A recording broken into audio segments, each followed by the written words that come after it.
আজকে সকালবেলার একটা ঘটনা আপনাদের সাথে একটু শেয়ার করি কি হয়েছে। তো আজকে হলো শুক্রবার, হাজবেন্ড হলো গ্রামের বাড়িতে যাবে, তো তার জন্য সকাল 5টায় আমি ঘুম থেকে উঠেছি যে রান্না করবেন। এমনিতে আমাদের এলাকায় 5-6 দিন হলো গ্যাস নাই, তো ইলেকট্রিক চুলায় রান্না করি, তো সেটাই তো সিদ্ধ ভাত বসিয়ে দিয়েছিলাম।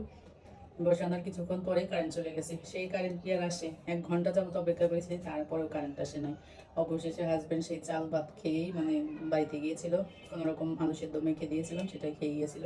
আর এমনিতে সে হলো খালি মুখে, মানে খালি বাসি মুখ বলে যেটাকে, বাসি মুখে মানে বাসাতে বের হয় না বা আমিও যেতে দিই না, তো সেটা খেয়ে গেছে। যেহেতু গ্যাসও নাই, আবার কারেন্টের চুলাটাও বন্ধ হয়ে গেছিলো, কারেন্ট ছিল না, তো অনেক পরে কারেন্ট আসছিল। সে কিন্তু গ্রামের বাড়িতে গিয়ে আবার চলেও আসছে। আর প্রত্যেকবারই আসার সময় কালিদাস মিষ্টান্ন ভান্ডার থেকে মিষ্টি নিয়ে আসে, তো আসার সময় ফোন দিয়েছিল মিষ্টি আনতে নাকি, তো হয়েছে এখানে হলো সন্দেশ নিয়ে আসছে, গুড়ের সন্দেশ। এই সন্দেশটা অনেক বেশি মজার, একটা খাওয়ার শেষ আবার একটু খাচ্ছি, সুন্দর একটা ফ্লেভার আছে গুড়ের, অনেক মজা। আর নিয়ে আসছে হলো দই, এই যে এটা 1 কেজি হবে, এই লম্বা এই দই নিয়ে আসছে। আর হলো মিষ্টি নিয়ে আসছে, প্রত্যেকবারই মিষ্টি আর দই নিয়ে আসে, তার কিছু নিয়ে আসে নাই। তো রাত 8টার সময় আসছে। এই ছিল আমার আজকে সকালবেলার ঘটনা।